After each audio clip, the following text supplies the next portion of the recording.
कहानी बलिदान की कुछ इस तरह शुरू होती है। रेखा मल्होत्रा एक सेल्फ डिपेंडेंट वुमेन। उनके पति की एक बस एक्सीडेंट में डेथ हो जाती है and she was 4 months pregnant at that time. After 5 months she delivered a cute baby boy. Rekha ने उस दिन डिसाइड किया कि अब वो अपनी सारी जिंदगी इस बच्चे के सहारे ही जिएगी। शी नेम्ड हर सन राकेश। 18 साल बाद Rakesh was a fit healthy guy. School में वो एक एवरेज स्टूडेंट था पर बहुत ही डिसिप्लिन लाइफ जीता था। फिर एक दिन, मम्मी मैं आपको एक बात बताना चाहता हूँ। क्या बात है बेटा, बताओ। आप मुझे पूछते थे ना कि मैं बड़ा होके क्या बनूंगा, तो मैंने डिसाइड कर लिया कि मैं क्या बनूंगा। अरे वाह बेटा, ये तो बहुत अच्छी बात है। क्या बनना चाहता है तू? मम्मी मैं एनडीए की एग्जाम देकर आर्मी ऑफिसर बनना चाहता हूँ और देश की रक्षा करना चाहता हूँ। नहीं, तू आर्मी ज्वाइन नहीं करेगा। पर क्यों मम्मा, आप ही तो चाहते थे ना कि I should have a dream in my life, so I have a dream to become an army officer. तो आप ऐसा क्यों मना कर रहे हो? बेटा जिद मत करो, मैंने ना कहा मतलब ना। पर क्यों मम्मा? बेटा तुम मेरे इकलौते सहारे हो, तुम्हें कुछ हो गया तो मैं कैसे जीऊंगी? मम्मी ट्रस्ट मी, मुझे कुछ नहीं होगा। इसी तरह 1 महीना लग गया राकेश को अपनी माँ को कन्विंस करते हुए। उसके बाद राकेश ने एनडीए की एग्जाम दी और थियोरी पेपर क्लियर कर लिया।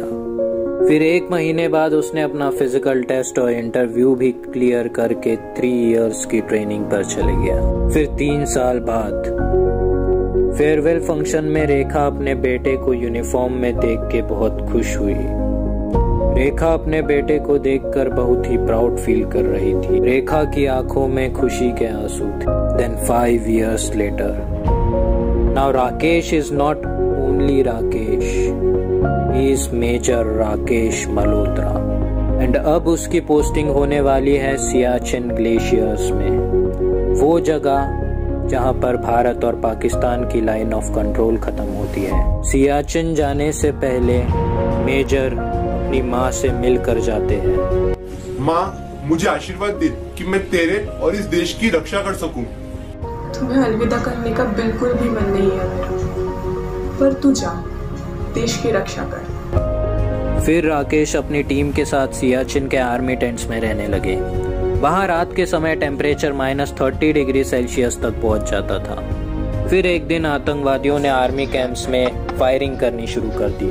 उसी वक्त सारे सोल्जर्स बाहर निकले और पूरी सूझबूझ के साथ आतंकवादियों से लड़ने लगे। फिर थोड़ी ही देर बाद एक बुलेट मेजर राकेश के राइट लेग में लग जाती है और दूसरे ही सेकंड एक बुलेट मेजर राकेश के लेफ्ट लेग में लग जाती है। कुछ सोल्जर्स टेररिस्ट के साथ फाइट करते रहे। ऐसे ही गोलीबारी 10 घंटों तक चलती रही और मेजर राकेश की तरह बहुत सारे सोल्जर वहीं तड़पते रहे। फिर आखिर इंडियन आर्मी ने उन 13 टेररिस्ट को मार गिराया और बाकी सोल्जर्स को मेडिकल टीम लेकर चले गई। फिर थोड़ी देर बाद रेखा हॉस्पिटल पहुंचती है अपने बेटे से मिलने। फिर डॉक्टर से मिलती है तो डॉक्टर रेखा से कहता है कि इतनी देर तक घाव खुला रहने के वजह से हमें राकेश की दोनों पैर काटने पड़ेंगे। ये सुनकर रेखा बहुत दुखी होती है। फिर कुछ दिनों बाद राकेश हॉस्पिटल से डिस्चार्ज होकर जब अपने घर पहुंचता है तो रेखा अपने वीर बेटे को व्हीलचेयर पर बैठा देखकर बहुत दुखी होती है।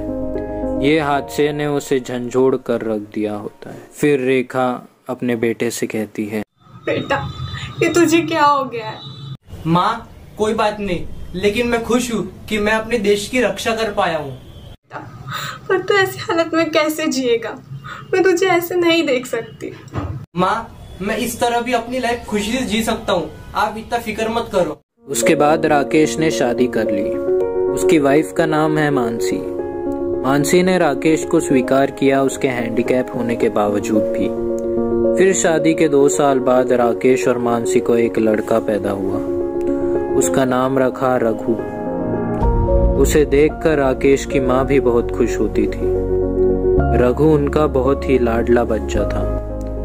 फिर 17 साल बाद, दादी मैं आपसे एक बात कहूँ, आप बुरा तो नहीं मानोगे? हाँ बोलो बेटा।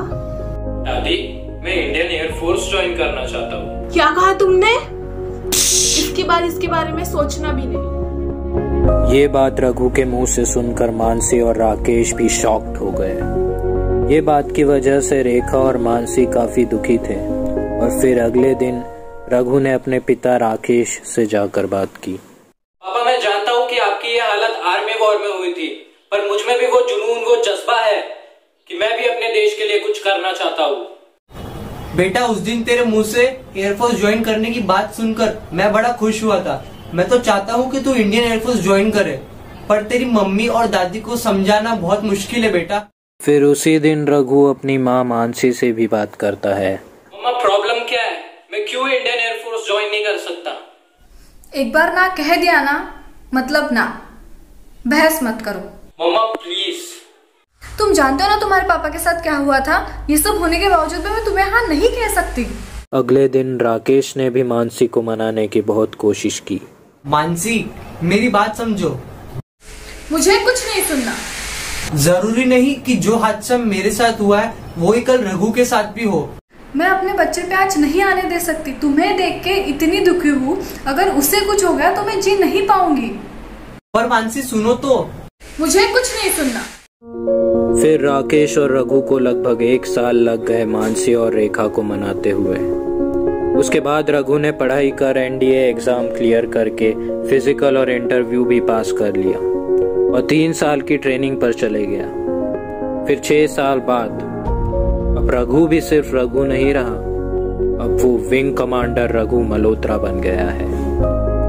रघु को यूनिफॉर्म में बैचेस के साथ देखकर पूरी फैमिली बहुत गर्व की अनुभूति कर रही है, पर सबसे ज्यादा खुश उसके पिता मेजर राकेश हैं। वाह बेटा, तुझे इस तरह देख के मैं बहुत खुश हूँ। जा और मेरे देश की रक्षा कर।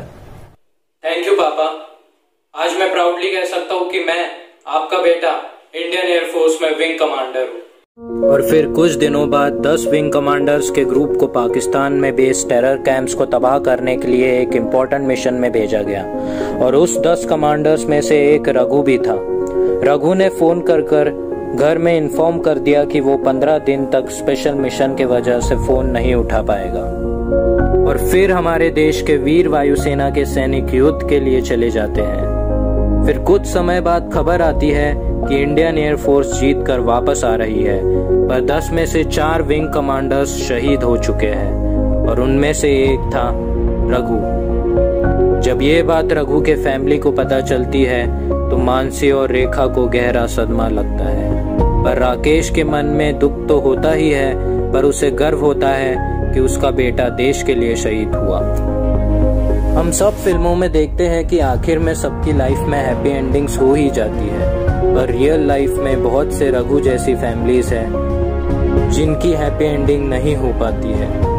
रघु और राकेश की तरह हजारों एग्जाम्पल्स हैं जिन लोगों ने अपने देश के लिए अपनी जान की बाजी लगा दी। ये किसी ने क्या खूब कहा है कि जिस दिन तू शहीद हुआ ना जाने तेरी माँ कैसे सोई होगी, कि जिस दिन तू शहीद हुआ ना जाने तेरी माँ कैसे सोई होगी, वो गोली भी तेरे सीने में जाने से पहले रोई होगी।